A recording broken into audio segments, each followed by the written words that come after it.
Innal hamdalillah nahmaduhu wa nasta'inuhu wa nastaghfiruh wa na'udzu billahi min syururi anfusina wa sayyiati a'malina may yahdihillahu fala mudhillalah wa may yudlil fala hadiyalah. Asyhadu an la ilaha illallah wahdahu la syarikalah wa asyhadu anna Muhammadan abduhu wa rasuluhu alladzi la nabiyya ba'da, amma ba'd. Pemirsa Persis TV channel yang dimuliakan Allah, alhamdulillah kita bisa berkumpul, berjumpa, dan kebetulan pada saat ini siaran ini diselenggarakan di Persis Bangil, ya, yang tentunya merupakan kebanggaan tersendiri bisa terselenggaranya roadshow atau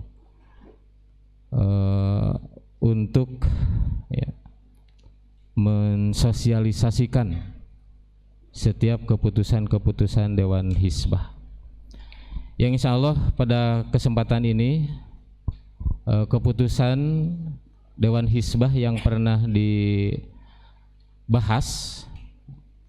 dan juga sudah diputuskan, yaitu berkaitan dengan hukum atau ketentuan permasalahan bagaimana wanita atau perempuan menjadi amil zakat. Itu temanya, ya.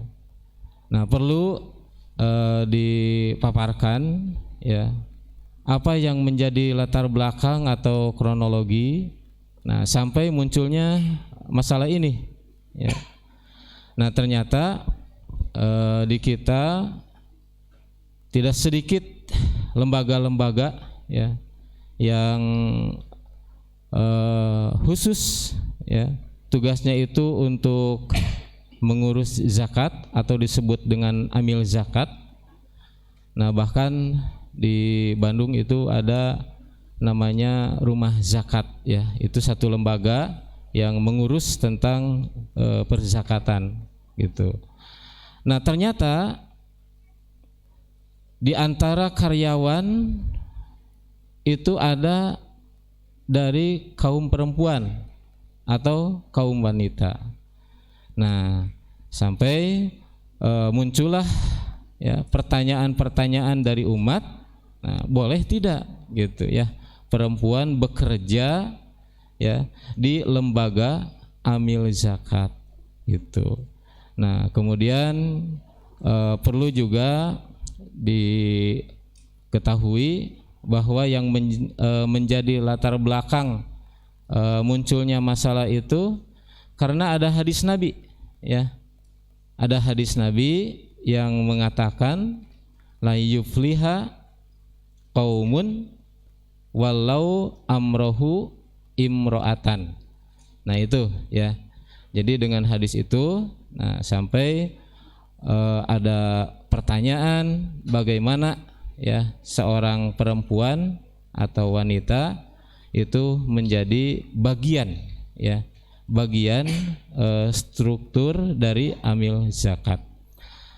Insya Allah pada kesempatan ini sudah hadir di tengah-tengah kita, yaitu Kiai Haji Ustadz Fatahillah, ya, maaf, Al Ustadz Fatahillah, dan beliau juga akan memaparkan, membahas tentang kedudukan wanita menjadi amil zakat. Untuk lebih memperluas pembahasannya, kami persilahkan. Mangga, Ustaz. Bismillahirrahmanirrahim. Innal hamdalillah nahmaduhu wa nasta'inuhu wa nastaghfiruh wa na'udzu billahi min syururi anfusina wa min sayyiati a'malina may yahdihillahu fala mudhillalah wa may yudlil fala hadiyalah. Asyhadu an la ilaha illallah wahdahu la syarika lah wa asyhadu anna Muhammadan abduhu wa rasuluhu la nabiyya ba'dah. Amma ba'd. para pemirsa Persis TV Channel dimanapun berada dan juga para hadirat, ya, santri-santri yang hadir di majelis ini. Pada kesempatan siang hari ini kita akan memaparkan atau mengkaji sedikit tentang amil zakat terlebih dahulu sebelum kemudian kita masuk kepada permasalahan inti yang menjadi pembicaraan yang menjadi materi pada siang hari ini, yaitu tentang apakah boleh wanita menjadi amil zakat itu. Yang perlu kita ketahui pertama kali adalah tentang, kembali lagi, yaitu tentang definisi. Jadi yang disebut amil, ya, dari kata-kata amila ya'mal, yang artinya berbuat atau melakukan sesuatu, sehingga ketika disebut sebagai amil berarti orang yang melakukan sesuatu, yaitu secara bahasanya. Adapun kemudian secara istilah, banyak definisi yang disebutkan oleh para ulama. Ada yang ringkas, ada yang panjang, ya. Salah satu yang disebutkan oleh Imam Asy-Syafi'i rahimahullah itu menyebutkan yang disebut amilin atau amil itu adalah orang yang ditunjuk oleh pemerintah, ya, oleh imam, oleh presiden, ya, untuk mengatur, baik itu mendata lalu kemudian mengambil, ya. Kalau bahasa Al-Imam Asy-Syafi'i menyebutkan al-qabd 'alaiha, yaitu yang mengambil zakat tersebut. Ada juga yang kemudian lebih rinci. Tapi secara prinsip memang tugas amil itu sebenarnya cuma dua saja, ya. Jadi amil zakat itu cuma dua saja pekerjaannya. Yang pertama, mendata orang kaya, lalu kemudian menghitungkan hartanya, lalu kemudian mengambilnya. Nah, itu yang pertama. Kemudian yang kedua, mendata orang miskin atau secara umum mustahik zakat, siapa yang berhak kemudian menerima zakat itu, lalu kemudian membaginya sesuai dengan koridor yang sudah ditetapkan oleh Al-Quran, ya. Baik pemirsa yang terhormat dan juga hadirin hadirat yang saya hormati, oleh karena itu yang kita bisa lihat di sini, ya, kita lihat surah At-Taubah ayat 60 yang menjadi dasar tentang keberadaan amil zakat itu, ya. Allah Subhanahu wa taala berfirman, "Innamas shadaqatu lil fuqara'i wal masakini wal 'amilina 'alaiha wal mu'allafati qulubuhum wa fir riqabi wal gharimina wa fi sabilillah wa ibnis sabil fariidatan minallah wallahu alimun hakim." Ya. Ada 8 asnaf di situ, ada 8 kelompok yang disebutkan oleh Allah Subhanahu wa taala yang berhak mendapatkan zakat ini. Al-fuqara, al-masakin, ya. Terus kemudian al-amilina 'alaiha. Nah, ini yang menjadi garis bawah kita. Al-amilina 'alaiha, orang-orang yang bekerja, ya, yang menjadi amil, yang menjadi pekerja yang mengatur tentang zakat tersebut, ya. Lalu kemudian yang keempat, kelompok mu'allaf, lalu kemudian pembebasan budak, lalu orang-orang yang terlibat hutang, gharimin, lalu kemudian yang berada di sabilillah, mujahidin, ya, dan juga makna yang lain yang termasuk dalam sabilillah, dan juga ibnu sabil, ya. Nah, mari kita kembali ke pokok bahasan kita tentang amil zakat, ya, tentang amil zakat ini. Jadi setelah kita tahu bahwa amil zakat itu punya tugas itu, apakah kemudian ada syarat-syarat tertentu? Nah, ini yang paling penting, sebab supaya kita tahu apakah si fulan itu bisa disebut amil atau tidak, si fulanah bisa disebut amilah atau tidak. Nah, itu. Maka di sini para ulama sudah menyebutkan beberapa syarat, ada yang disepakati, ada yang diperselisihkan. Yang diperselisihkan ini yang menjadi bahasan kita. Yang pertama, amil zakat itu harus muslim. Tidak boleh seorang non-muslim lalu kemudian menghitung zakat kaum muslimin, diambil lalu dibagi. Nah, ini terlarang. Sebab apa? Bicara tentang keislaman itu bicara tentang amanah. Nah, itu. Orang Islam ini amanah. Orang non-Islam, nah itu yang kemudian dipertanyakan amanahnya. Karena ini bicara tentang harta umat. Kemudian yang kedua, bahwa namanya amil zakat itu dia harus mukallaf. Apa itu mukallaf? Dia bisa dibebani oleh tugas, bisa dibebani oleh syariat tertentu. Artinya apa? Dia, kalau bahasa ulama disebut akil baligh, ya. Dia berakal, tidak gila, terus kemudian dia harus baligh, ya. Oleh karena itu anak-anak misalnya itu tidak bisa kemudian dianggap sebagai amil zakat, ya. Terus kemudian yang ketiga, dia harus jujur, ya. Kenapa? Diamanati oleh seorang pemimpin untuk mengatur harta kaum muslimin. Kalau dia sedikit saja menunjukkan ketidakjujurannya, diganti. Dan itu pernah terjadi di masa Rasulullah, ada yang kemudian mendapatkan gratifikasi, diberi tanda terima kasih oleh yang ngasih zakat. Nah, itu diganti oleh Rasulullah SAW. Kemudian yang keempat, hendaklah memahami hukum-hukum tentang zakat. Nah, ini tidak semudah kita belajar di pesantren, zakat itu begini, zakat amal begini, zakat kambing begini, zakat sapi. Ternyata lebih luas dari itu, ya. Kenapa? Tidak hanya sekedar kita tahu kewajibannya, tapi kita juga tahu diarahkan kemana. Nah, itu yang jarang terekspos. Diarahkan kemana nanti harta zakat itu. Nah, maka kemudian ada yang menyarankan perlu kayaknya dibuka fakultas ekonomi, ya, ekonomi syariah, tapi jurusannya jurusan perzakatan. Nah, itu supaya apa? Alumninya jadi profesional dalam bidang ambil zakat itu. Jadi bukan sekedar di training sebulan lalu kemudian jadi ambil zakat, ini betul-betul profesional. Nah, itu. Atau kalau misalnya dia menjadi direktur perzakatan misalnya, ya, badan zakat ataupun lembaga ambil zakat, dia setidaknya butuh jadi sekolah manajer atau barangkali mungkin S2, S3 dan seterusnya, sehingga betul-betul mampu. Nah, itu tahu tentang zakat itu. Oleh karena itu kebanyakan kemudian menyatakan yang menjadi amil zakat ini setidaknya dia harus mujtahid. Nah, itu.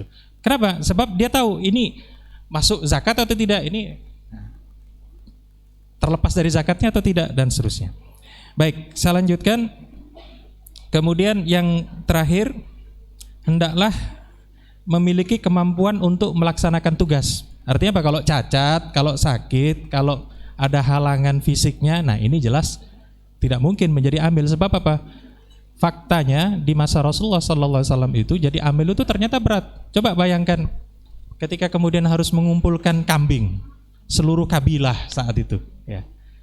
Itu kan kalau kemudian dia dicegat orang, dirampok orang di tengah jalan, bagaimana kalau tidak kuat? Nah, kan butuh kekuatan yang luar biasa di situ. Bahkan sampai kita bisa melihat bagaimana Abu Bakar As-Siddiq radhiyallahu anhu itu sampai harus memerangi orang yang tidak mau bayar zakat. Itu kan berarti butuh tentara. Jadi tidak sekedar kemudian ambil zakat itu hal sederhana, tidak. Sebenarnya sangat luas. Nah, itu. Tapi kita melihat nanti bagian yang diperselisihkan, yaitu tentang syarat apakah seorang amil itu harus laki-laki. Nah, itu. Sebab ada yang menyaratkan untuk menjadi amil itu dia harus laki-laki, perempuan tidak boleh. Alasannya apa? Macam-macam. Ada yang menyebutkan karena tidak kuat, karena kodratnya, karena itu. Nah, di sini yang kemudian menjadi permasalahan. Pemirsa Persis TV channel dimanapun berada, kita lanjutkan tentang masalah yang menjadi kontroversi di sini adalah tentang apakah wanita itu boleh jadi ambil zakat atau tidak. Sebab ada yang berpandangan tidak boleh. Kenapa tidak boleh? Sebab ini urusan umat. Nah, itu harta umat, yang kemudian menggunakan dalil sabda Rasulullah SAW, ya, tadi sudah disebutkan, ya, la yufliha qaumun walau amrohum imra'ah, ya. Tidak akan beruntung suatu kaum yang menyerahkan urusannya kepada seorang perempuan. Nah, ini. Nah, hadis ini memang muncul asbabul wurudnya itu gara-gara bangsa Persia yang ditimpa oleh konflik kepemimpinan. Ada seorang raja dibunuh oleh anaknya, anaknya dibunuh oleh kemenakannya, kemenakannya dibunuh sama pamannya, muter. Sampai akhirnya laki-lakinya mati semua, tinggal perempuan. Sehingga akhirnya kemudian perempuan inilah yang akhirnya diangkat menjadi raja baru, ya, Kisra baru. Yang ini kemudian ketika kabar itu sampai kepada Rasulullah menyampaikan ini, la yufliha qaum, tidak akan beruntung satu kaum yang menyerahkan urusannya, ya, kepada seorang wanita. Dan itu memang terbukti setelah itu tambah ancur-ancuran, nah, kerajaan Persia ini. Nah, dari sini kemudian ada yang mengambil kesimpulan di istimbat ya, bahwa kalau zakat itu adalah urusan kaum muslimin, terutama urusan harta, berarti tidak boleh kemudian diserahkan kepada kaum wanita. Kenapa? Yaitu tadi, bisa-bisa kemudian terjadi kekacauan, la yuflih, tidak akan beruntung. Nah, itu. Ya. Kemudian itu yang pertama, dalil yang digunakan atau alasan yang digunakan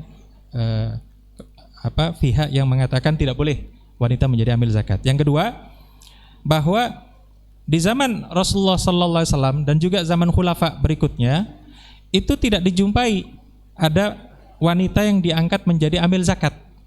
Tidak ada amilatun, ya, amilatuz zakat, tidak ada sama sekali. Nah, yang ada kaum lelaki. Misalnya di zaman Rasulullah itu ada setidaknya 19 orang yang dikirim ke banyak kabilah. Ya. Terus kemudian di masa Umar bin Khattab itu lebih rapi lagi. Dan semuanya laki-laki. Oleh karena itu, karena tidak ada contoh sama sekali, berarti tidak ada kemudian pengurusan zakat itu diserahkan kepada kaum wanita. Adapun yang ketiga, alasan pihak ini adalah dalam Al-Quran itu disebutkan wal amilina alaiha, itu kan jamak mudzakkar salim. Nah, tahu kan? Jamak mudzakkar salim itu laki-laki, mudzakkar. Oleh karena itu tidak bisa kemudian kaum wanita dimasukkan dalam kelompok mudzakkar ini. Nah, ini. Oleh karena itulah kemudian disimpulkan bahwa yang berhak menjadi amil zakat itu hanya kaum lelaki. Nah, ini perlu didudukkan. Nah, apakah seperti itu? Ya. Jadi satu persatu kita lihat. Yang pertama tentang hadis atau sabda Rasul dari la yufliha qaumun walau amrohum imra'ah. Itu sebenarnya kita tahu konteksnya, ya. Sababul wurud dari hadis ini itu terkait dengan kepemimpinan yang ada di Persia, kan gitu. Kepemimpinan umum, ya, kalau bahasa siasahnya, bahasa politiknya disebut al-imamah al-uzma, kepemimpinan presiden, kepemimpinan raja. Nah, itu. Yang itu tentu saja bicara tentang satu masyarakat dalam lingkup wilayah tertentu, tapi tidak bicara tentang hal-hal yang rinci. Nah, itu. Tidak bicara tentang tafsir. Oleh karena itu kemudian tidak tepat sebenarnya hadis ini lalu digunakan untuk segalanya. Pokoknya tidak bisa kemudian kita katakan hadis ini lalu digunakan yang ada laki-lakinya di situ, perempuan tidak boleh masuk. Ya. Contoh misalnya, contoh yang kecil-kecil. Ya. Kalau kemudian ada sekolahan, kan pasti ada pemimpinnya, kepala sekolah. Nah, itu. Nah, ketika disebutkan ada hadis ini, oh berarti tidak boleh kepala sekolah itu perempuan, harus laki-laki. Ya, tapi ini kalau kemudian kepala sekolah semacam TK misalnya, bagaimana? Ya kan? Yang seluruh gurunya perempuan, ya, bahkan yang bersih-bersih juga perempuan. Apa kemudian tidak boleh? Nah, menjadi kepala seperti itu. Atau ada juga misalnya dalam masalah fikih itu, bagaimana dengan urusan polisi misalnya? Perlu tidak polisi wanita? Kalau kemudian di situ, oh ini kan bicara tentang maslahat umat, berarti tidak boleh polisi wanita. Baik, kalau tidak boleh, bagaimana dengan misalnya kalau ada wanita dalam sidang itu membutuhkan pembuktian, dia sedang hamil atau tidak? Kan ada itu. Dia tidak hamil mengaku hamil atau dia hamil mengaku tidak hamil supaya iddahnya menjadi pendek, itu kan bisa jadi masalah. Apa yang meriksa kemudian harus laki-laki? Kan tidak. Nah, itu. Yang meriksa harus siapa? Perempuan. Siapa perempuan ini? Polisi perempuan. Nah, itu yang tahu. Artinya ada tempat tepat di mana kemudian wanita itu punya peran. Dan jangan lupa di masa perang kaum wanita pun turun dalam peperangan. Bagaimana? Menjadi apa? Ya, menjadi perawat dan seterusnya. Nah, itu. Sehingga kita bisa tahu ada wilayah-wilayah yang bisa dimasuki oleh kaum wanita sesuai dengan kodratnya. Kodratnya wanita itu merawat, bukan mengangkat pedang misalnya. Nah, itu kan kita bisa melihat. Terus kemudian kalau kita melihat di masa Umar Ibnul Khattab radhiyallahu an, beliau tetapkan satu orang wanita yang mengawasi pasar. Nah, itu. Wanita ini tentu saja kalau diperintah untuk mengawasi pasar, dia tahu tentang bagaimana itu kitabul buyu, cara berdagang yang baik, mana riba, mana bukan, mana yang sah, mana yang batal, itu tahu. Yang kemudian ditetapkan itu untuk mengawasi pasar. Artinya apa? Ini perempuan diberi kewenangan oleh Umar Ibn Khattab radhiyallahu anhu untuk mengurusi pasar. Ya kalau kita gunakan hadis ini tidak boleh itu. Kenapa? La yufliha qaumun, kan begitu. Tidak akan. Tapi ini Umar Ibn Khattab melakukan yang seperti itu. Berarti hadis ini itu mestinya hanya difahami untuk al-imamah al-udhma, yaitu kepemimpinan tingkat negara, bukan kepemimpinan kecil-kecil kepala SD atau barangkali mungkin terkait tentang kepala pasar misalnya, atau barangkali mungkin kepala puskesmas. Itu kan kecil-kecil seperti itu. Nah, itu masih memungkinkan kemudian kaum wanita punya peran di situ. Nah, jadi hadis ini sebenarnya hanya untuk masalah kepemimpinan besar, al-wilayah al-udhma atau al-imamah al-udhma itu. Kemudian alasan yang kedua tadi menyebutkan tidak terdapat bukti di zaman Nabi atau di zaman khulafa berikutnya ada perempuan yang diangkat menjadi amil zakat. Ya sama. Tidak ada juga di zaman Rasulullah dokter wanita, kan begitu. Ya kan? Kalau tidak ada, apa kemudian menjadi dokter itu lalu haram? Apakah kemudian menjadi dokter wanita lalu bekerja di rumah sakit dan seterusnya itu lalu haram? Begitu. Kan tidak. Ya. Sebab apa? Yang ini disebut sesuatu yang selalu terjadi pembaruan. Ya. Selama kemudian masih memungkinkan, ya. Nah, ini masih bisa dimasuki oleh kaum wanita. Sampai sekarang misalnya bagaimana dengan, ya sekedar contoh kecil saja. Boleh tidak wanita itu nyupir mobil misalnya? Nyupir mobil masih lumayan. Bagaimana kalau nyupir bis? Nah, itu kan. Bis masih lumayan. Bagaimana kalau nyupir truk? Nah, itu ada. Di wilayah Jawa Timur itu ada. Supir wanita truk malam-malam keluar. Nah, itu. Orangnya besar begitu. Nah, artinya di sini ada wilayah-wilayah yang kemudian bisa dimasuki oleh kaum wanita. Meskipun sebenarnya agak memaksa itu kan. Karena pekerjaan berat itu. Baik, saya lanjutkan. Yang terakhir, yang ketiga yaitu tentang bahwa al-amilina 'alaiha itu hanya untuk kaum lelaki saja. Nah, ini perlu ditinjau ulang. Sebab apa? Ayat ini pun sebenarnya menyebutkan tidak hanya satu jamak mudzakkar salim saja. Ya, kita lihat secara lengkap misalnya disebutkan di situ tidak hanya al-amilina 'alaiha tapi disebut juga al-gharimin. Lihat, jamak mudzakkar salim, al-gharimin. Artinya kalau disebutkan itu bahwa ini hanya untuk kaum lelaki misalnya, yang hamil itu hanya kaum lelaki saja, perempuan tidak boleh. Kalau begitu al-gharimin itu juga hanya kaum lelaki, kaum wanita tidak boleh. Artinya apa? Kalau kaum wanita misalnya bisnis seperti Khadijah radhiyallahu anha itu kan businessman, businesswoman ya. Lalu kemudian terlibat hutang, bangkrut, apakah dia tidak boleh masuk kelompok gharimin yang bisa mendapatkan santunan dari zakat itu? Kan tidak dipisahkan antara kaum wanita ataupun kaum lelaki. Selama dia punya hutang, maka masuk dalam asnaf ini, gharimin. Nah, itu. Oleh karena itu, tidak bisa yang ini dianggap oh ini jamak mudzakkar salim, iya, tapi yang ini tidak dipisahkan. Yang ini hanya kaum lelaki saja, al-gharimin, lelaki dan perempuan. Ini kan logika bahasa yang tidak tepat. Kalau ini untuk laki perempuan, maka ini untuk laki perempuan. Kalau ini untuk laki-laki saja, ini pun untuk laki-laki saja. Mestinya begitu logikanya. Tapi berarti ini sini kalau kemudian dianggap al-amilina 'alaiha itu hanya untuk kaum lelaki, sementara al-gharimin itu laki-laki dan perempuan juga, berarti apa? Ini tidak seimbang, pincang dalam logika bahasanya itu. Nah, sehingga kita ambil kesimpulan, baik berarti alasan-alasan yang disampaikan oleh kelompok ataupun pihak yang mengatakan bahwa amil zakat itu hanya kaum lelaki saja ini tertolak semuanya.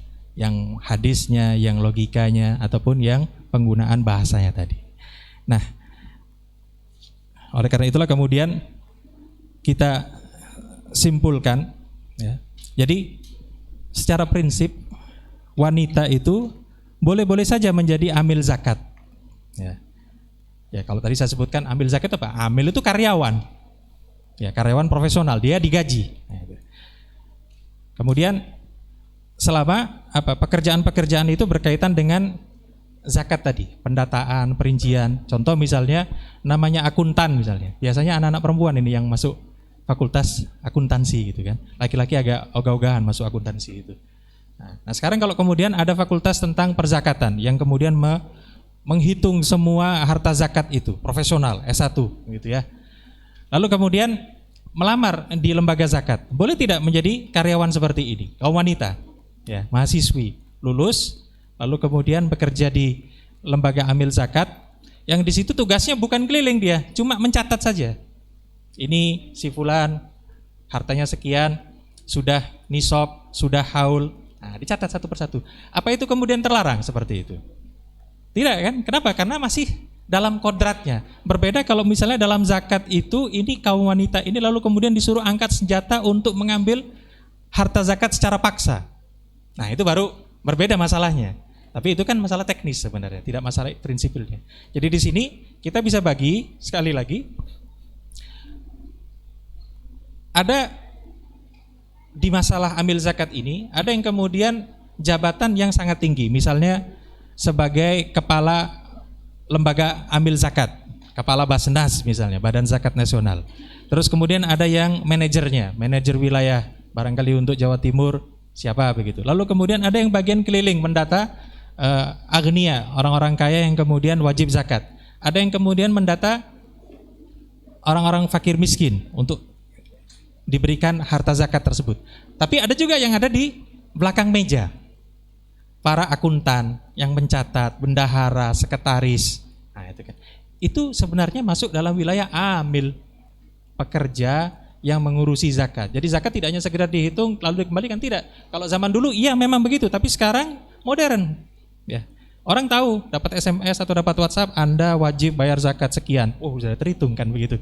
Nah, yang seperti itu kan bisa kemudian diwakilkan kepada kaum wanita yang biasanya kecenderungannya lebih teliti daripada kaum lelaki. Nah, jadi kembali lagi kesimpulannya, wanita boleh-boleh saja menjadi amil zakat, ya, sesuai dengan kodratnya tadi. Ya. Tapi kalau kemudian ternyata dalam masalah amil zakat ini ada yang kemudian keluar dari kodratnya, harus keluar yang kemudian terjadi campur aduk dan seterusnya begitu ya. Nah, ini urusan yang berbeda. Sebab apa? Ada koridor-koridor lain yang kemudian harus dipatuhi oleh muslimah itu ketika kemudian ada dua. Baik, barangkali itu yang dapat saya sampaikan. Ya, silakan. Terima kasih Ustaz. Jazakumullah khairan katsira atas ilmu-ilmu yang sudah dipaparkan barusan. Namun ada pertanyaan berkaitan dengan apa yang barusan Ustaz paparkan. Barusan tadi dijelaskan bahwa yang disebut dengan lembaga atau amil zakat itu kan strukturnya bermacam-macam saja. Ada ketua atau direktur, kemudian ada sekretaris, kemudian ada bendahara dan sampai ke bawahnya gitu. Nah, ini yang dimaksud dengan tugas yang disesuaikan dengan kodratnya itu seperti apa, Ustaz? Baik, jadi ya kembali lagi kita belajar tentang kodrat wanita itu ya tentu saja karena kaum wanita itu biasanya kan lebih banyak di rumah gitu, atau tidak terlalu banyak di luar. Ya, ini. Nah, di sini kalau bicara tentang kodrat ini tentu saja kemudian ada beberapa unsur yang kemudian mempengaruhi apakah termasuk kodrat atau tidak. Ya. Contoh misalnya kalau bicara tentang tugas seorang ibu, nah ini tentu bicara tentang wilayah rumah tangga, mengatur rumah tangga, manajemen rumah tangga, yang itu sebenarnya amrun juga. Nah itu. Nah, tapi sudah menjadi tugasnya, sudah menjadi kodrat wanita itu yang kemudian mengatur rumah tangga. Nah, terus kemudian bagaimana kalau kemudian ada peran yang lebih jauh dari itu? Misal dalam ranah pendidikan. Ada sekolah PAUD misalnya atau TK. Ya. PAUD itu kita tahu untuk anak-anak usia dini, kecil-kecil. kalau seandainya ya kita bayangkan saja ini, kalau seandainya guru-guru PAUD, guru TK itu laki-laki macam saya jenggotan begini gitu ya. Nah, bagaimana kira-kira? Itu anak-anak yang umur 3 tahun ngeri sudah, jenggotan tebal sekali, panjang, keriting-keriting pula gitu. Artinya ini tidak sesuai dengan kodratnya. Saya tidak bisa kemudian, nah sini, tidak bisa, nggak terbiasa seperti itu. Tapi kalau ibu-ibu, ya kaum wanita itu bahkan sejak masa remajanya pun itu sudah seperti itu. Ya. Kalau tidak percaya lihat, kalau ada anak kecil masuk ke pesantren ini, bagaimana? Yang kakak-kakak kelas itu, pasti kan begitu. Sini. Di Putra nggak pernah terjadi itu. Anak saya masuk, nggak ada kemudian sini, nggak ada. Artinya apa? Kodratnya berbeda betul itu. Nah di sini kita katakan bagaimana yang sesuai dengan kodratnya? Sesuai dengan kodratnya itu yang memang bisa dilakukan oleh kaum wanita tersebut. Memang kita tidak memungkiri ada kaum wanita yang kemudian secara fisik luar biasa. Nah itu. Contoh misalnya ahli bela diri. Itu ada kaum wanita ahli bela diri yang lawan laki-laki 3 orang pingsan semua, laki-lakinya ada seperti itu. Tapi itu kan tidak semuanya. Yang seperti ini kan sedikit. Termasuk misalnya di zaman Rasulullah itu ada kaum wanita yang kemudian terpaksa mengangkat pedang dalam perang. Ada. Nah itu. Tapi kan tidak semuanya. Lebih banyak kemudian ada di belakang. Nah dari sini kita bisa melihat kodrat wanita itu memang seperti itu. Lebih banyak di wilayah domestik, tidak di luar. Terus kemudian lebih banyak berhubungan dengan manajemen. Nah itu. Tidak membuat keputusan misalnya. Nah kalau kita kembalikan ke masalah amil zakat dari kalangan wanita, ini berarti sebenarnya masih dalam kodratnya, mencatat, memanage, mengatur. Nah itu. Oh ini sudah masuk waktunya untuk diambil harta zakatnya. Oh ini sudah waktunya dibagikan ke sini. Nah itu masih bisa. Tapi membuat keputusan, ya alhamdulillah kalau dalam masalah ambil zakat itu keputusannya tidak ada. Kenapa tidak ada? Sebab semuanya sudah ada koridor syariatnya. Nah itu. Tidak ada kemudian zakat untuk kamu tahun ini zakatnya saya hapuskan. Tidak ada, tidak boleh. Kenapa? Karena sudah ada aturan dari syariatnya. Oleh karena itulah mudah. Berbeda kalau kemudian wanita ini menjadi pemimpin negara, yang di situ ada keputusan-keputusan besar. Misal wilayahnya hendak dicaplok oleh negara lain. Apa dia harus diam saja? Saya wilayah domestik saja. Tidak bisa. Dia harus memutuskan apa kita berperang atau tidak berperang. Apa kita bayar pajak atau tidak. Nah itu keputusan yang sudah di luar kodrat kaum wanita. Tidak memutuskan yang besar-besar seperti itu. Nah ini.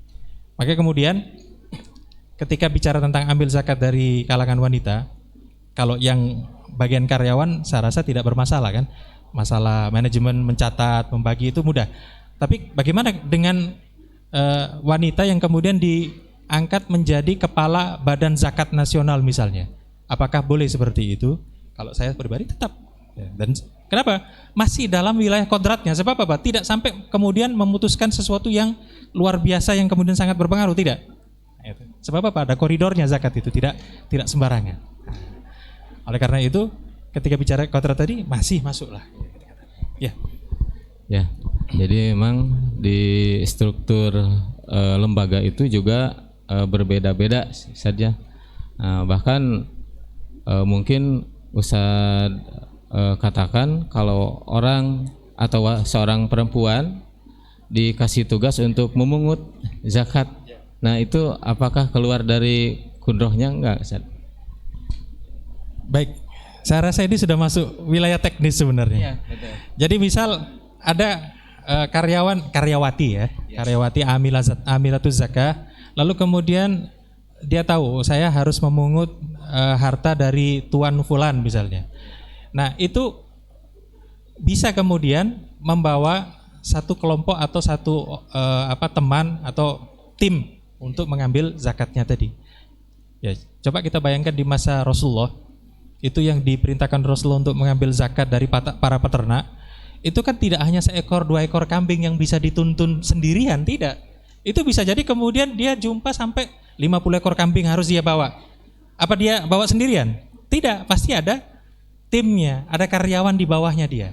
Nah ini berarti bisa kemudian seorang karyawati dalam bidang amilatuz zakat itu masih bisa kemudian menyampaikan ini Anda harus bayar sekian, nanti tim saya yang akan mengambil. Nah jadi dengan perwakilan seperti itu, dan ini masih memungkinkan hal-hal seperti itu. Jadi tidak kemudian, oh ini terlarang karena keluar, karena ya kalau bicara masalah wanita keluar dari rumah, para sahabiyah itu juga sholat di masjid keluar dari rumahnya.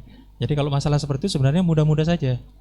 Bahkan kaum wanita pun biasa kemudian jumpa bertemu dengan Rasulullah di rumah Rasulullah ngaji, itu juga sesuatu yang masuk diperbolehkan. Nah, itu. Baik, barangkali itu. Ya, Ustaz, terima kasih. Satu lagi, Ustaz, berkaitan dengan tadi yang dipaparkan, ada istinbat ya dari ayat surat At-Taubah tadi, bahwa di situ dikatakan wal amilina 'alaiha ya. Artinya bahwa amilina 'alaiha di situ bukan pengkhususan saja. Iya, bukan pengkhususan, berarti termasuk juga hitab di dalamnya adalah kaum perempuan. Iya. Nah, jadi nanti apakah seluruh ya elemen yang ada di lembaga amil zakat itu boleh ya, mulai dari atas sampai ke bawah ya, itu apakah dibolehkan dari kaum perempuan ya atau tidak ya. Baik, secara prinsipil memang semuanya diperbolehkan. Jadi baik karyawan yang paling bawah ya, yang masih muda-muda barangkali diserai tugas untuk mencatat dana yang masuk, dana yang keluar, sampai tingkat direkturnya ya, kalau seandainya memungkinkan. Sebab ini ada yang menarik, Ustaz. Saya baca di berita tahun 2020 sekitar Desember kalau tidak salah. Itu dari Kemenak sendiri ya, Kementerian Agama berharap ada kaum wanita, kaum muslimat itu yang kemudian masuk dalam jajaran anggota Basnas. Nah, itu kan menarik berarti. Artinya pintunya dibuka, tapi bukan kemudian lalu kalau pintunya dibuka lalu standarnya diturunkan supaya kaum wanita banyak masuk, tidak, tetap. Jadi standar yang hendak direkrut untuk laki-laki itu juga ditetapkan untuk kaum wanita, muslimat juga. Artinya ini sebenarnya memungkinkan kalau kemudian ada wanita yang punya kapabilitas, kemampuan yang cukup dalam bidang zakat itu lalu menjadi amilatuz zakat itu. Oleh karena itu dari tingkat bawah sampai tingkat atas pun sebenarnya terbuka pintunya tadi. Kalau dalam pemerintahan Indonesia ini, hanya tinggal kita bicara tentang masalah hukum kembali lagi. Apakah ini masih kodrat? Ya, masih kodrat. Nah, kecuali ya itu tadi, karena kalau kita lihat fatwa dari Dewan Hizbah yang sudah diputuskan itu bahwa perempuan menjadi amil zakat untuk pekerjaan-pekerjaan yang tidak melanggar kodratnya, hukumnya mubah. Nah itu. Nah, seperti tadi Ustadz tanyakan tentang kodrat itu kan. Tadi sudah saya jelaskan bagaimana kodrat wanita itu lebih banyak ke domestik, memungkinkan. Nah, tinggal ini bagaimana kalau kemudian keluar dari kodratnya. Nah, di situ baru pertimbangan-pertimbangan ini tadi, pertimbangan yang di luar tadi.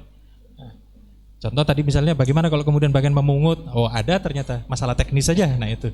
Terus kemudian bagaimana kalau menjadi ketua Basnas misalnya atau ketua lembaga amil zakat. Ya ini juga masalah yang kemudian hanya teknis saja. Nah, sebab apa? Masih bisa dikoordinir itu. Nah, ini. Oleh karena itu, secara prinsip selama tidak melanggar kodratnya, ya, kalau ya ini tentu saja jauh kalau di Indonesia ya. Kalau seandainya mengambil zakat itu harus memaksa, ya, seperti di masa Rasulullah itu kan ada unsur paksaannya. Sebab zakat mal itu haknya pemerintah sebenarnya. Terus kemudian sampai diperangi, nah ini tentu saja tidak masuk dalam koridor kodratnya wanita. Ya. Kalau di zaman Abu Bakar As-Siddiq dikerahkan, ayo kaum muslimin ini yang suku-suku tidak mau membayar zakat, kita perangi satu persatu. Nah itu dipaksa untuk mengeluarkan zakatnya. Apa kemudian, kamu kan karyawati Basnas atau karyawati ikut perang. Nah ini tidak bisa. Sebab apa? Sudah keluar dari kodratnya tadi. Oleh karena itu ini sebenarnya sudah lengkap yang difatwakan itu. Jadi selama tidak melanggar kodratnya, silakan, mangga. Jadi memang aturan-aturan untuk zakat ini kan sudah jelas saja. Iya. Sudah jelas. Mulai dari persentase yang harus dikeluarkan dari zakat, kemudian pendistribusian juga ya, tidak perlu ada kebijakan baru ya. Tidak perlu kebijakan baru karena sudah jelas gitu. Nah mungkin misalnya jika ketua atau direktur dari lembaga itu menginstruksikan, ya, artinya mengambil kebijakan bahwa zakat ini harus dialokasikan untuk pesantren misalnya, San. Nah, itu apakah termasuk kebijakan? Nah, padahal di sekitarnya itu bukan fisabilillah saja gitu, tapi ada juga yang membutuhkan asnaf-asnaf yang lain, San. Yang seperti ini saya rasa kembali kepada syarat-syarat yang kita tadi bahas tentang masalah amil zakat itu. Salah satunya di situ adalah amanah. Nah, itu. Amanah itu bagaimana? Ya, amanah itu dia menjalankan jabatan tersebut sesuai dengan koridor yang memang sudah ditetapkan. Jadi tidak bisa kemudian misal sudah diatur oleh pemerintah zakat itu harus begini, persentase distribusinya sekian, lalu kemudian dia seenaknya, ya ini mentang-mentang mujtahid gitu. Lalu kemudian memutuskan ini khusus pesantren saja, tidak untuk fakir miskin. Nah, ini tentu saja sudah melanggar tugas dia, amanah yang diberikan kepada dia. Ini berarti orang sudah melanggar amanah tersebut, khianat sudah. Yang seperti ini bisa kemudian, ya tentu saja tindakan hukumnya, legalnya, di mana dia kemudian ditegur, di mana kemudian ada peringatan dari pimpinan yang menetapkan dia sebagai direktur tadi. Nah, oleh karena itu sebenarnya kalau kemudian taruhlah seorang muslimah menjadi direktur Basnas, itu paling-paling hanya pengarahan distribusinya saja, tapi tidak kemudian memutus total. Nah, itu. Nah, contoh misalnya sekarang tidak ada perbudakan, ya firriqab. Ini bagaimana harta ataupun jatah dari orang-orang yang diperbudak itu kan tentu tidak bisa dikeluarkan. Lalu diarahkan kemana ini? 1/8 itu. Nah, itu baru bisa kemudian, oh iya, sebab apa? Sepanjang zaman para ulama beristihad, itu boleh kemudian satu jatah dari asnaf diberikan kepada kelompok tertentu yang memang kurang. Nah, keputusan ini bukan kemudian keputusan yang merubah syariat, tidak, karena memang sudah ada. Nah, itu. Dan masih dalam keumuman ayat tentang zakat ini. Nah, mudah-mudahan ini menjadi pencerahan itu. Ya, terima kasih, Ustaz, atas pemaparan serta penjelasan yang barusan. Sebelum ditutup, barangkali dari hadirin, ya, akhwat, ada pertanyaan yang akan dilayangkan. Baik. Jadi dibatas 3 penanya, ya. Tiga aja ya. Silahkan ya berdiri. Silahkan berdiri, ya. Seorang saja. Oh ya, ini dulu ya. Ini barangkali ada mic-nya barangkali.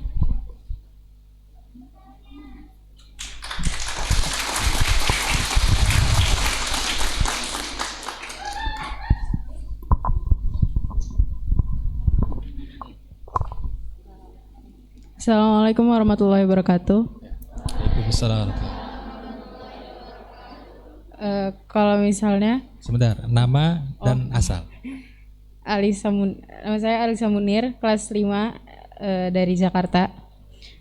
Kalau misalnya dalam warisan itu laki-laki sama perempuan itu kan jatahnya 1/2.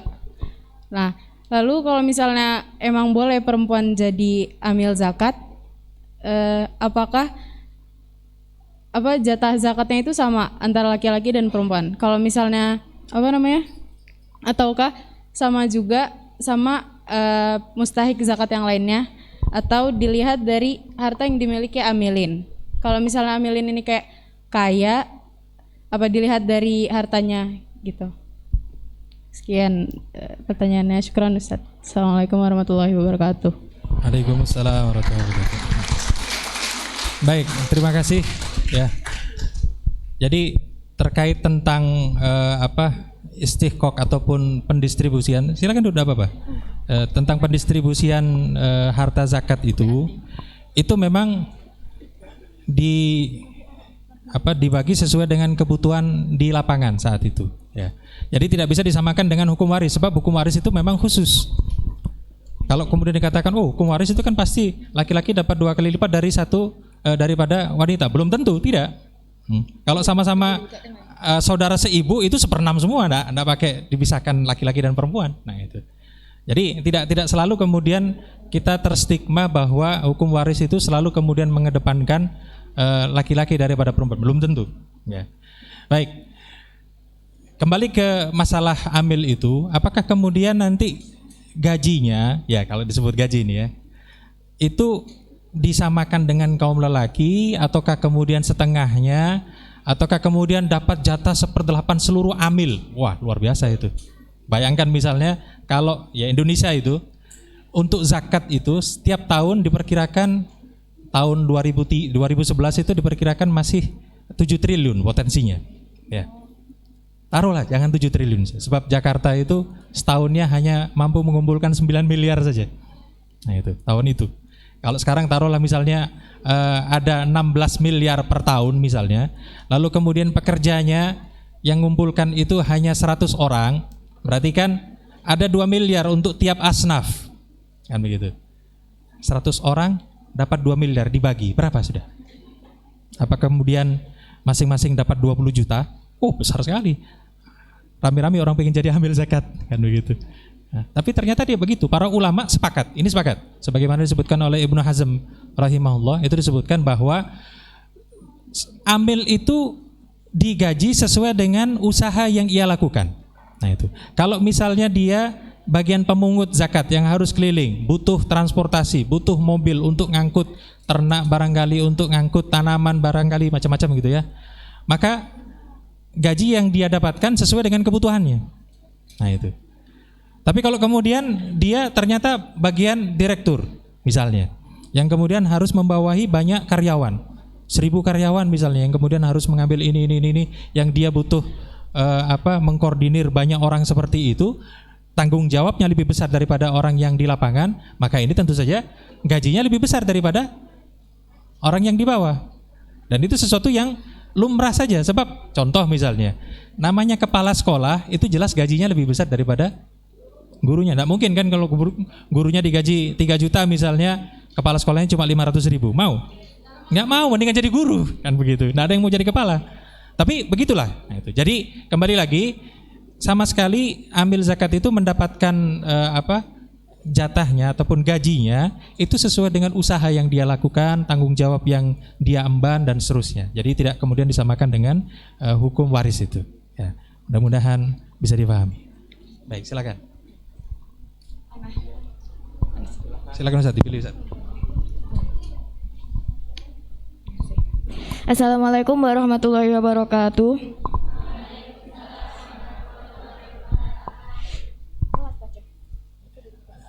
Ayo. Nama saya Mahsa Dindia, kelas 5 dari Kediri. Pertanyaan saya begini Ustadz.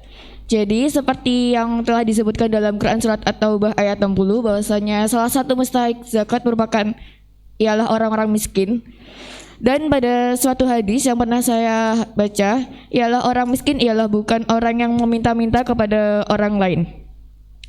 Lalu permasalahannya, saya pernah mendapati ketika ayah saya menjadi salah seorang amil zakat, datang ke rumah saya seorang yang non muslim, dan dia bekerja sebagai penjual kue keliling, dan dia meminta zakat ke ayah saya. Bagaimana dengan hal semacam itu? Sekian, syukran, wassalamualaikum warahmatullahi wabarakatuh. Baik, ini berarti non muslim ya. Ya.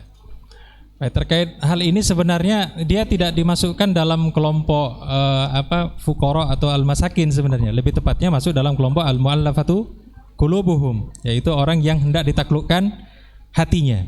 Ya. Artinya dari 8 asnaf itu, taruhlah dia memang miskin, gitu ya. Terus kemudian dia termasuk juga mu'allaf karena non muslim misalnya. Apakah kemudian dia dapat jatah 2 misalnya? Ini sekedar contoh saja. Jatah dari ini ya, jatah dari ini, terus utangnya banyak, dapat ghorimin juga, Ibnu Sabil juga, dapat Ibnu Sabil juga, enak kalau begitu kan. Nah, tapi kembali lagi, para ulama itu justru kemudian menyampaikan distribusinya tadi, pemberian zakat itu sesuai dengan kebutuhannya. Nah itu, sesuai dengan kebutuhannya. Nah, jadi kalau misalnya dia di sini ternyata non muslim, maka dianggap sebagai mu'allaf itu qulubuhum, yang kemudian diberikan supaya barangkali ke depan lalu kemudian bisa tertarik untuk masuk Islam ketika melihat sistem zakat yang luar biasa itu. Nah, jadi di sini distribusi zakat itu tidak kemudian ini miskin, non muslim dikasih nanti dulu. Sebab apa? Selalu diutamakan kaum muslimin dulu. Kaum muslimin sudah kaya semua atau belum? Nah itu. Kalau ternyata masih ada yang miskin lalu non muslim didahulukan, ini jelas salah. Salah prioritas. Didahulukan dulu muslim supaya dia kaya, supaya dia bisa memberikan zakatnya juga sehingga semakin kaya. Nah, kalau kemudian sudah tidak ada orang miskin lagi, bagaimana? Nah, baru kemudian langkah-langkah yang lain tadi. Apakah kemudian dia sebagai mu'allaf? Nah, dimasukkan di situ. Nah, jadi bicara tentang zakat ini ya memang luas sebenarnya. Makanya kemudian saya katakan tadi butuh S1 untuk memahami zakat itu. Tidak sekedar sebulan 2 bulan kita mengkaji hadis-hadis tentang zakat, ayat-ayat tentang zakat, tidak. Luas memang ketika bicara praktek itu. Makanya kemudian di situ perlu kemudian bijak ya untuk melihat kalau ada lembaga zakat memutuskan untuk konsentrasi kepada fakir miskin saja, lalu kemudian mu'allaf tidak tertangani misalnya, ya ini tentu saja ijtihad yang memang diperbolehkan, masih diperbolehkan dalam masalah itu. Nah, sebab apa? Bisa jadi ini sudah darurat, kalau tidak ditangani dengan zakat malah bermasalah dalam masyarakat itu. Nah, ini tentu saja kembali kepada kebijakan dari kepala lembaga zakatnya tadi. Ya, baik. Silakan. Satu lagi.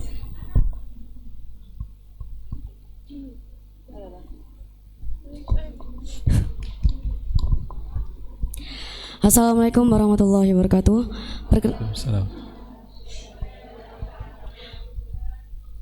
Perkenalkan, nama saya Naula Alfi dari Bali. Pertanyaan saya, apabila seorang perempuan menjadi ketua di amil zakat itu tadi, saat menjadi ketua pasti akan membutuhkan berbicara di depan banyak orang ya Ustadz. Nah, sedangkan yang saya ketahui bahwasanya perempuan itu dilarang untuk berbicara di depan umum. Apakah bagaimana dengan hal itu? Syukran Ustaz. Wassalamualaikum warahmatullahi wabarakatuh. Baik. Waalaikumsalam warahmatullahi wabarakatuh. Baik, ini sebenarnya masalah teknis saja. Ya, masalah yang sangat teknis. Artinya untuk berbicara di depan umum banyak. Yes. Sekedar kita kembali ke masa Rasulullah sallallahu alaihi wasallam dan juga masa para sahabat. Aisyah radhiyallahu anha, saya tanya, itu meriwayatkan hadis atau tidak? Ya, bagaimana cara beliau meriwayatkan hadis? Apa kemudian naik ke atas mimbar lalu kemudian menyampaikan hadis, dulu aku begini atau bagaimana? Di balik tabir. Nah itu. Jadi kalau kemudian yang bertanya hadis itu ternyata keluarganya, seperti misalnya Abdullah ibnu Zubair yang keponakan Aisyah radhiyallahu anha, itu masuk ke rumah Aisyah, dipanggil keponakan, diceritakan dulu Rasulullah begini, sholat malamnya begini, itu rata-rata dari Aisyah lalu disampaikan kepada Abdullah ibnu Zubair. Nah itu. Tapi sekarang kalau misalnya ada sahabat lain ingin tahu sesuatu yang memang hanya ada di rumah tangga Rasulullah, mereka datang bertamu ke Aisyah radhiyallahu anha, lalu kemudian bertanya di balik tabir itu. Jadi ada disebutkan riwayat tentang masalah sholat tahajud. Itu kan hadisnya oleh Aisyah disampaikan kepada orang yang bukan mahram beliau. Datang bertanya, saya mau bertamu. Ini kamu si fulan ya? Nah itu, tahu dari suaranya. Berarti Aisyah sedang di balik tabir. Ini si fulan ya? Iya. Apa yang hendak kau tanyakan? Bagaimana cara Rasulullah SAW sholat malam? Diceritakan. Rasulullah sholat malamnya itu tidak begini. Ah, itu diceritakan. Tapi di balik tabir, buktinya apa? Aisyah tadi bertanya, ini si fulan ya? Ya kalau seandainya tidak di balik tabir kan bisa dilihat. Nah itu. Masih bertanya, ini si fulan ya? Nah itu. Nah dari sini kita bisa melihat kalau kemudian ditakdirkan ada muslimah yang kemudian menjadi ketua badan zakat ataupun amil zakat, bisa digunakan cara-cara seperti itu. Jadi memang masalahnya ini kan Indonesia ini tidak bisa kita katakan kita mau syar'i total, semuanya harus tutup tabir, nanti dulu belum siap yang seperti itu. Nah ini jadi kembali lagi ya, yang pertama belum siap, yang kedua belum ada kaum wanita yang sampai bisa level ke itu. Sebab ketua Basnas itu rata-rata profesor semua itu. Kemarin Profesor Didin Hafidudin, sekarang diganti lagi Profesor siapa itu. Artinya apa? Butuh kapasitas yang luar biasa untuk sampai menjadi kepala ataupun direktur badan zakat yang luar biasa tadi. Nah, adapun itu tadi, nah ini teknis. Apakah kemudian nanti pakai Zoom, apakah pakai suara, pakai telepon, itu teknis semuanya. Nah, jadi bisa diatasi sebenarnya. Itu pun kalau ditakdirkan ada yang jadi direktur badan zakat itu. Tapi selama ini belum, ya kita sekedar berpegang kepada apa yang sudah kita pelajari ya tentang bagaimana kemudian tata cara adab seorang wanita kemudian hendak berbicara di depan umum, ada adabnya. Itu. Aisyah radhiyallahu anha pun memimpin kelompok sahabat dan tabi'in dalam perang Jamal. Itu juga ada adabnya. Tidak kemudian berdiri di depan mimbar, tidak, ada adabnya. Nah, dari situ kita bisa ambil kesimpulan, oh berarti ini masalah teknis yang bisa diatur supaya sesuai dengan syariat itu. Baik, jelas ya? Baik, cukup Ustaz.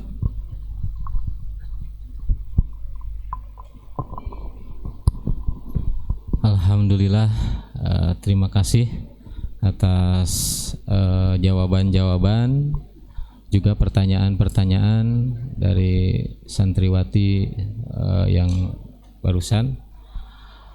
Kembali lagi ke pembahasan bahwa pembahasan ini sudah diputuskan oleh Dewan Hizbah tepat pada tahun 2013 saja ya. Dan keputusan itu barusan tadi sudah dibacakan sama Ustadz untuk sekedar menguatkan kembali keputusan yang sudah ditetapkan ya oleh Dewan Hizbah Persatuan Islam adalah perempuan menjadi amil zakat untuk pekerjaan-pekerjaan yang tidak melanggar kodratnya, hukumnya mubah. Itulah keputusan yang sudah ditetapkan. Mudah-mudahan menjadi pegangan ya, menjadi ilmu serta pegangan bagi hukum-hukum juga amalan-amalan yang akan kita laksanakan. Aqulu qouli hadza wa astaghfirullah li wa lakum. Wassalamualaikum warahmatullahi wabarakatuh.